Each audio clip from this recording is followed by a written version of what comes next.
Priez. Ils sont comme ça, nombreux. Vous voyez? Donc vous comprenez que la construction de l'âge, c'est le temps là. Mais le 7e jour, Noé doit être dans l'âge. C'est pourquoi je vous ai dit, entrez dans l'âge. Car c'est Dieu qui m'a demandé de vous dire cela. Parce qu'il est écrit, ce qui arriva du temps de Noé arrivera de même à l'avènement du Fils de l'homme. Écoutez-moi bien, mes frères et sœurs. Entrez dans l'âge. Dieu va bientôt fermer la porte. Il est écrit, quand le maître de la maison se sera levé et qu'il aura fermé la porte, c'est alors qu'il y aura des pleurs et des grincements dedans. Matthieu 25 nous dit que les 5 sages sont entrés.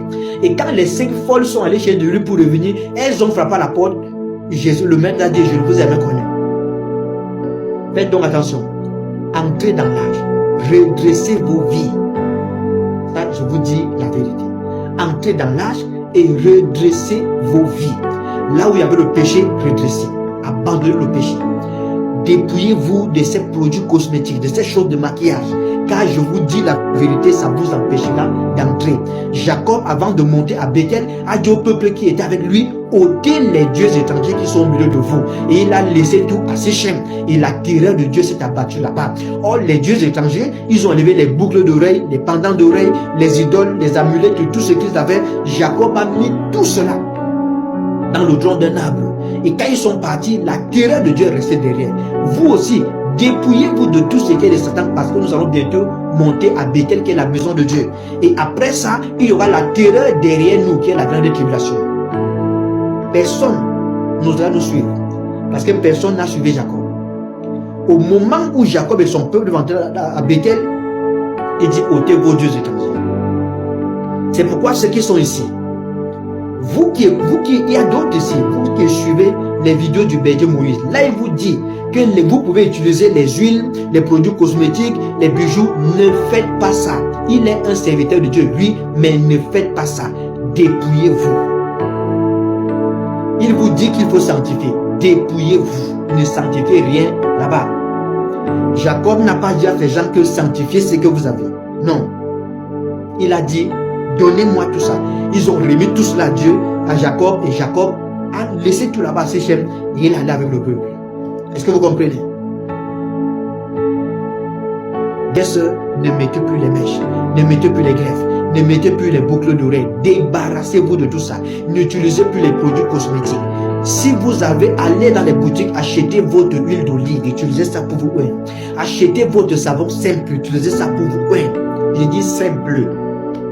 Si vous pouvez sanctifier les greffes qui sont des cheveux de ces sirènes et des limbes, ça veut donc dire que je peux donc prier pour vous et changer votre ADN. Mais détrompez-vous, car dans un seul cheveu d'une personne, on peut trouver toutes les informations que le sang donne. Vous comprenez? Je dis un seul cheveu. Et vous allez vouloir sanctifier quoi là-bas? Débarrassez-vous de tout ça. Vos cheveux sont vivants. Jésus-Christ dit, même les cheveux de vos têtes sont comptés. Vous voulez sanctifier quoi pour ajouter? Et il dit, n'ajoutez rien. N'ajoutez rien. Ne retranchez rien. Mes soeurs, laissez vos cheveux pousser. Et quand vous vous lavez, vous peignez vos cheveux, laissez-les au vent. Vous comprenez?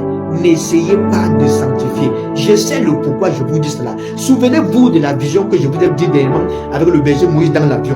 Il pilotait l'avion, mais l'avion volait, ça dit, à basse altitude, et il esquivait les arbres, il esquivait les poteaux électriques, il esquivait les maisons même d'un niveau, de 2 niveaux. Pourquoi? C'est à cause de ces choses-là. C'est à cause de ça qu'il ne pouvait pas amener l'avion plus haut. Mais quand on parle, les gens veulent toujours montrer que non. Dites ce que Dieu vous a demandé de dire. Ce que Dieu ne vous a pas dit, ne dites rien là-bas. Laissez ceux à qui Dieu a parlé dans ce domaine vous dire à l'église ce que Dieu leur a dit. À chacun de nous, une portion de grâce a été donnée. Est-ce que vous comprenez? Ces choses qu'il demande à l'église de sanctifier, ça empêche l'église d'aller plus haut. Mais lui-même ne le sait pas. Mais cependant, Dieu me l'a dit. Le Seigneur me l'a révélé. Donc, faites attention. Faites très très attention. L'âge est déjà conçu.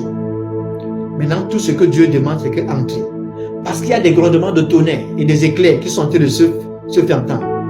Maintenant, je vais attirer votre attention sur quelque chose. Quand j'ai commencé à entrer avec vous dans les profondeurs des mystères, c'était encore quand j'ai commencé le séminaire sur le livre d'Esther. Et un jour, Dieu me dit, le Seigneur me dit, est-ce que tu as constaté ce qui se passe dans les nations? Et puis j'ai dit, mais qu'est-ce qui se passe dans les nations? Le Seigneur me dit, est-ce que tu as constaté que depuis que tu as commencé à proclamer, à enseigner ce que tu demandes d'enseigner, est-ce que tu as constaté que c'est comme si on a augmenté les inondations, les tempêtes, les tremblements de terre et des choses qui se passent dans les nations? Ça, c'est Dieu qui attire mon attention là-bas. Il me dit, je donne des signes aux gens, mais ils ne reconnaissent pas. Pendant que nous parlons ici, vous savez que ce sont des seaux que nous sommes en train de briser. Vous savez cela? Vous savez qu'à chaque fois qu'on parle, les seaux se brisent. Qu'est-ce que je vous avais dit? Je vous avais dit que cette année-ci, l'Europe sera touchée. N'est-ce pas? Regardez ce qui arrive là-bas, les catastrophes. Ils appellent ça catastrophes naturelles. Ce ne sont pas les catastrophes naturelles. C'est que les gens ne sont pas conscients que les coupes sont en train d'être versées et que les trompettes sont en train d'être sonnées. Les gens ne sont pas conscients. Quand Dieu agit avec nous, l'église, c'est spirituellement que ça se passe. Quand il va retourner en Israël, il va se réveiller là-bas, c'est physiquement que ça va se passer. Soyez sages, réveillez-vous. Réveillez-vous, mes frères et sœurs, réveillez-vous de votre sommeil. Il est temps pour vous de vous réveiller. Dieu m'a dit, est-ce que tu vois ce qui se passe, ce qu'ils appellent les catastrophes là? Est-ce que tu vois ça? Et il me dit, c'est parce que le son de la trompette est en train de sonner. Faites donc attention. Entrez simplement dans l'âge. Parce que dans bientôt, le Seigneur va fermer la porte. Est-ce que vous avez compris? Notez ça. Nous sommes dans le séjour des morts. Jésus-Christ est dans les nations, en train de prêcher l'évangile aux esprits en prison, les États-Unis. Quand Joseph a été vendu par ses frères, et on a dit à Jacob, Joseph est mort, or lui il était vieux au pays d'Égypte. Joseph s'est retrouvé chez Potiphar, et quand on l'a mis en prison, il faisait quoi? Il était en train de causer avec deux personnes là-bas, deux officiers de Pharaon, le panetier et les chansons. Il a fait sortir les chansons de là. Et le panetier est mort. Vous voyez? Même en prison, les esprits qui sont en prison, c'était où? En Égypte. Or, l'Égypte prophétise les nations. Canaan, c'est Israël.